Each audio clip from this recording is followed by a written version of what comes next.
Chéneret, une île, Sorge.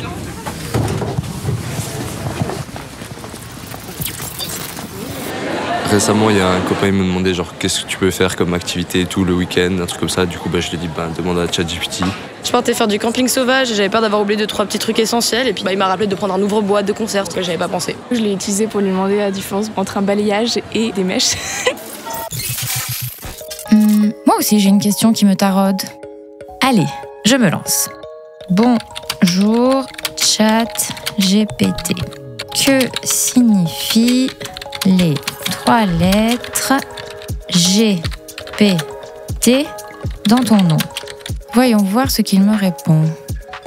GPT signifie Generative Pre-trained Transformer. Ouais, ça m'avance pas beaucoup plus tout ça. Je vais plutôt m'adresser à des humains. La FBM dans les oreilles, un podcast de vulgarisation scientifique de la faculté de biologie et de médecine de l'Université de Lausanne. L'intelligence générative, c'est un domaine de l'intelligence artificielle qui a comme but celle de générer du contenu à partir de certaines quantités d'informations qui ont été utilisées pour entraîner ces algorithmes. Le G de GPT, donc. En particulier, les modèles de langage comme GPT se basent sur une technique qui s'appelle des réseaux de neurones artificiels, voilà, les transformers. Puis les transformers permettent d'analyser le texte en comprenant le contexte autour d'un mot. Là, c'est le T de GPT. Et puis en entraînant ces gros modèles sur une quantité de texte gigantesque, on arrive aux performances qu'on voit aujourd'hui. Et enfin, le P de GPT. Ah, c'est plus clair maintenant. La réponse de ChatGPT a été complétée par Jean-Louis Rézaro, professeur assistant à la faculté de biologie et de médecine de l'Université de Lausanne, la FBM. Il est également responsable de recherche au Centre de la science des données biomédicales. Ce centre est une plateforme conjointe au CHUV et à la FBM. Bienvenue dans l'épisode 3 de ce podcast. Moi, c'est Nathalie Isors. Aujourd'hui, je me demande comment adopter ChatGPT. Du coup, là, j'avais envie qu'il m'explique plusieurs phrases d'une étude. Je lui demande de m'expliquer quoi. C'est assez utile. Il faut juste savoir où est-ce que c'est utile. Je pense qu'un peu tout le monde l'a adopté, dans le sens qu'on voit bien qu'il peut être un assistant de recherche assez efficace, surtout pour ce qui concerne la rédaction de textes, synthèse, revue de la littérature, ce genre de choses. Alors, je pense que c'était pour faire des programmations. C'est vraiment utile. Dans mon équipe, je pense qu'il y a plusieurs personnes qui l'utilisent pour générer du code. Donc souvent, ça aide quand il faut remplir des fonctionnalités du code qui sont assez basiques. Donc notre utilisation, c'est par exemple dans la génération de présentations. Il y a aussi Microsoft 365 maintenant qui sort avec son Copilot, un petit chatbot comme dans ChatGPT. Finalement, on n'a plus besoin de savoir utiliser PowerPoint et tout, de perdre des heures et des heures en alignant les figures, etc. Donc il y aura aussi dans Excel, donc on pourra faire des formules juste en tapant dans un petit chat. Voilà, j'ai ce tableau dans Excel, je veux générer ce graphique, etc. Puis il va le faire automatiquement. J'ai ces données-là, je veux étudier la corrélation entre la colonne J et la colonne M, puis il va le faire automatiquement dans Excel. Donc ça va changer pas mal la façon de travailler des gens. Et puis je pense qu'il faut juste profiter de ça, quoi. Ça va être très puissant. Ça peut donner l'opportunité aux enseignants de leur simplifier le travail. Typiquement, sortir 30 questions pertinentes d'un cours de 90 minutes et après les sélectionner, les mettre à disposition des étudiants pour qu'ils puissent reviser, par exemple. Ça demande pas mal de travail, d'écriture, de chercher les questions QCM. Donc ça peut être clairement une aide pour les enseignants et du coup pour les étudiants. Francesco Laspada rebondissait sur les avantages de ChatGPT, pas seulement pour la recherche, mais aussi pour l'enseignement. Il est adjoint pédagogique à l'école de biologie de la FBM.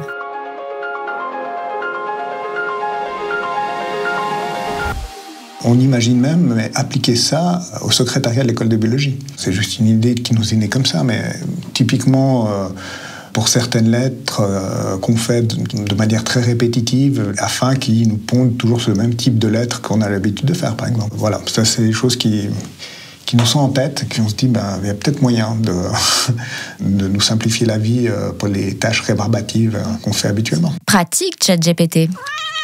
Mais il n'y a pas que des bons côtés. Vous allez vous poser la question si j'utilise pour certains travaux ChatGPT, pourquoi des fois on peut vous conseiller et des fois on vous le déconseille. Et la plupart du temps, on va vous le déconseiller parce que si vous n'êtes pas expert dans le domaine, vous n'allez pas voir ce qui est vrai ou faux. Et puis s'il faut vérifier ce que ChatGPT vous répond, vous allez perdre plus de temps qu'à faire le travail vous-même. Pour mon travail de bachelor, en gros, je lui ai demandé de me sortir des idées pour ma discussion, parce que j'étais à court. Ça m'a donné d'autres pistes que j'ai pu approfondir, donc ça m'a juste aidé en plus à trouver d'autres idées. Et après, moi, j'ai approfondi et cherché des articles parce que niveau citation et référence, c'est pas encore... c'est un peu un mélange de tout, quoi. Je vois 2 sujets où ça risque vraiment de poser plus de problèmes. C'est du coup les rapports de master. Il y a toute une grande partie d'écriture. Mais l'idée, ça va pas être d'empêcher ça, mais plutôt de cadrer. Dans le sens où, si il y a utilisation de ce logiciel, de le citer, de le noter à quel moment ça a été fait, que les choses soient transparentes. Vraiment, le message, c'est d'apprendre par eux-mêmes à écrire avant de passer par là, parce que c'est le but. Au même titre que le correcteur automatique de Word ou d'Ipel, c'est vraiment la même chose. Tout le monde l'utilise de nos jours. Mais il faut quand même connaître l'orthographe et la grammaire de base. Et l'autre point où je vois que ça peut être problématique, c'est la programmation. Parce que, évidemment, ChatGPT est super bon en programmation. Et pas mal de certains cours où on leur demande aux étudiants de faire de la programmation. Mais de nouveau, pour les séries d'exercices, ils vont pouvoir les faire très rapidement avec ça, mais c'est pas le but. S'ils ne trouvent pas la démarche eux-mêmes, il n'y a pas vraiment une plus-value à l'avoir. C'est trop de facilité, je trouve. Et j'ai l'impression que ça nous rend un peu plus bêtes, parce qu'on va même pas chercher nous les informations, alors que déjà Internet, ça nous facilite la vie. Donc moi, je préfère pas l'utiliser personnellement.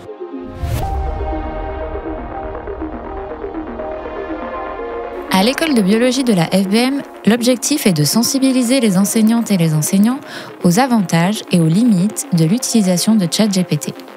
Pour cela, des ateliers leur ont été proposés. Comment est-ce qu'on peut adapter nos questions? Qu'est-ce qu'on a comme outils? Qu'est-ce qu'on a comme recommandations?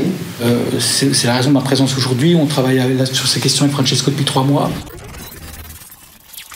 Suite à pas mal d'interrogations des enseignants et des enseignantes qui sentaient que c'était probable que certains étudiants l'aient utilisé pour des rapports, des présentations, qui est venue cette idée d'atelier. La politique de l'autruche, ici, ça ne fonctionne pas. En plus, ça va tellement vite qu'on risque d'être complètement dépassé. Donc il faut prendre le train en même temps que les autres. Mais cela nécessite aussi de sensibiliser les étudiantes et les étudiants. Alors pour l'instant, c'est prévu de donner lors des journées d'accueil des informations très générales aux étudiants pour leur faire voir les limites quand même du système que ça risque de dériver s'ils ne gèrent pas le sujet. Et puis une autre idée, c'est de faire une sorte de cours d'hygiène numérique, de tout ce qui touche à l'informatique, certains points très succincts de mode d'emploi qui pourraient servir à tous nos étudiants et étudiantes. Ça pourrait aller de ChatGPT à comment compresser un PDF. Et j'ai jamais utilisé ChatGPT.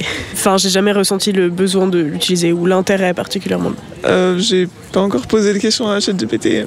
Mais j'ai jamais posé de questions en fait. J'en ai pas vraiment eu besoin. C'est pas quelque chose que j'utilise honnêtement. Parce qu'il faut partir du principe que même si 3 étudiants sur 100 l'utilisent, il faut trouver moyen de contrer ou plutôt vivre avec. Je pense que c'est un atout dans le sens... les personnes qui ne l'utilisent pas à un certain moment vont être juste dépassées par ceux qui vont l'utiliser. Le chercheur Jean-Louis Rezaro m'explique qu'il travaille avec des données biomédicales et interagit avec des médecins.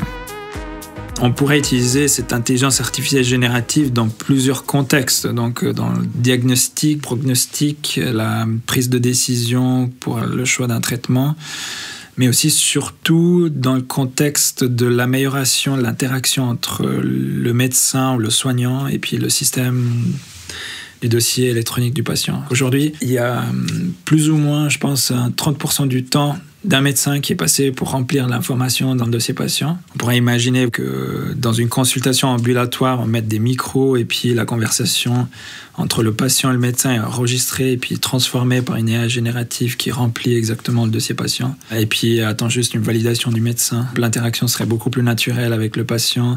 On n'aurait pas le patient qui parle et puis le médecin qui s'est tapé en même temps. Voici un autre exemple de l'utilité d'une IA générative en médecine.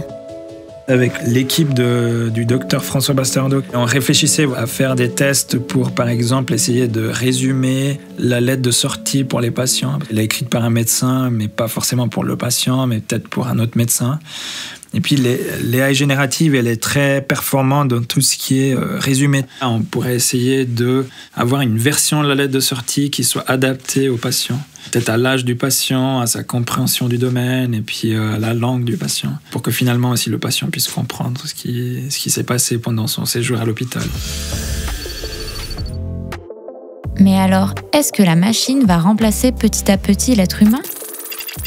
Je pense que c'est faux de penser que l'intelligence artificielle va remplacer les médecins. Je pense que il va plutôt augmenter les capacités du médecin, donc permettre de déplacer certaines tâches qui sont répétitives et chronophages pour que le médecin puisse ensuite se focaliser sur des tâches qui privilégient l'interaction avec le patient, qui privilégient le côté humain de la médecine et moins le côté administratif, bureaucratique, quoi. C'était pour un exercice de statistique. Je lui ai demandé un truc et il m'a dit « C'est impossible de le faire avec R », alors que c'est totalement possible, que j'ai réussi après coup. J'ai gagné sur la machine, j'ai gagné contre ChatGPT. C'était vraiment la première fois que j'utilisais ChatGPT et j'ai pas été convaincue. C'est pas une panacée à tous les problèmes des étudiants. Ouais.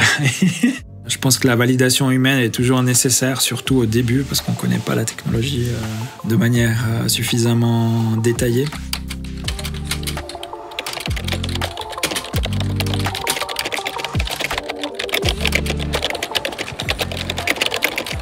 Quant à moi, je me demande, où vont toutes ces questions posées par les millions d'utilisatrices et utilisateurs de ChatGPT ? Ça a été développé par une entreprise qui s'appelle OpenAI, qui est une entreprise américaine. Puis aujourd'hui, le système, en fait, il se repose sur une infrastructure cloud aux États-Unis, donc le cloud de Microsoft. Et puis en fait, chaque fois que nous, on pose une question à ChatGPT, le texte qu'il a envoyé est stocké quelque part sur le cloud. Donc il faut faire toujours très attention à ce qu'on demande. En Suisse, comme en Europe, il y a des lois qui respectent grandement la protection de données personnelles. On ne peut pas vraiment aujourd'hui utiliser sur des données sensibles de patients ces systèmes qui sont hébergés aux États-Unis. Donc, une des solutions possibles, c'est d'utiliser les systèmes plus open source qu'on peut installer au CHUV et puis qui vont traiter les données, mais qui resteront dans l'infrastructure informatique du CHUV. Donc, il n'y aurait pas ce transfert de données aux États-Unis sur le cloud, mais les données seraient juste traitées sur un serveur dans le CHUV. Excellente idée. Le CHUV pourrait un jour avoir son propre ChatGPT. Et l'UNIL aussi. Actuellement, on ne recommande pas de l'utiliser. Les données vont directement chez OpenAI et on ne sait pas ce qu'ils font avec. Pourquoi pas que l'université ait elle-même son système de chatbot interne? Ça pourrait être une suggestion.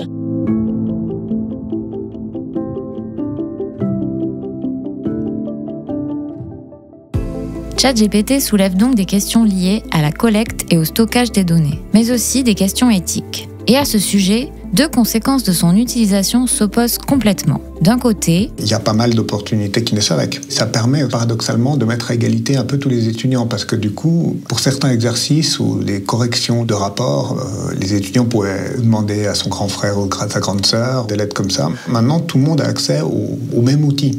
Donc finalement, c'est presque plus équitable de ce côté-là. Mais de l'autre, les réponses du modèle peuvent être biaisées. Ça, c'est un peu une caractéristique de tous les systèmes d'intelligence artificielle. Donc les performances dépendent vraiment des données qu'on lui donne pendant la phase d'entraînement. Donc si notre dataset est biaisé, donc il y a des sous-populations de patients qui sont sous-représentés dans le dataset, le modèle il aura tendance à être moins performant pour ces patients. Et puis si on ne sait pas exactement sur quoi il a été entraîné, c'est difficile d'avoir confiance dans le modèle, dans ses prédictions. Et puis le système crée des discriminations. Donc souvent, cette question de biais peut être liée à une question d'équité. Il faut bien soigner la qualité des données qu'on donne en entraînement au système pour éviter ce genre de inéquité. Je commence donc à avoir des doutes sur le fait que je puisse lui demander tout et n'importe quoi. Est-ce que tu peux me résumer mes livres de français pour un examen ?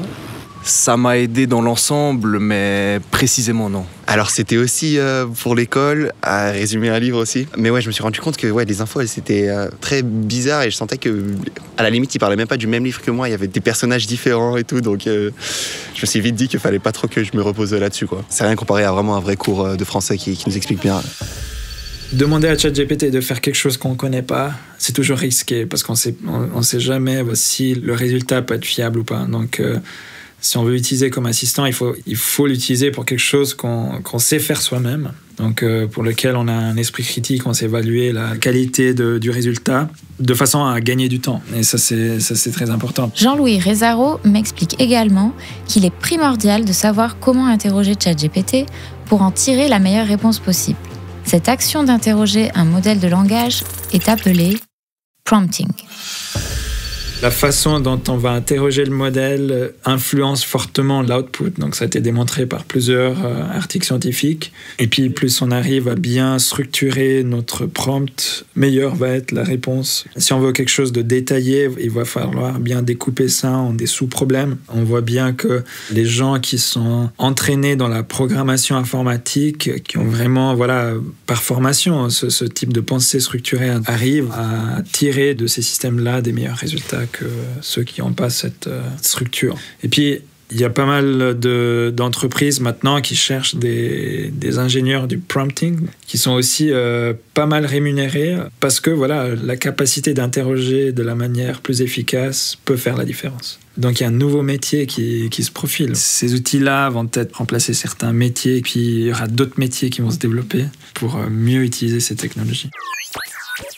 Des nouveaux métiers ?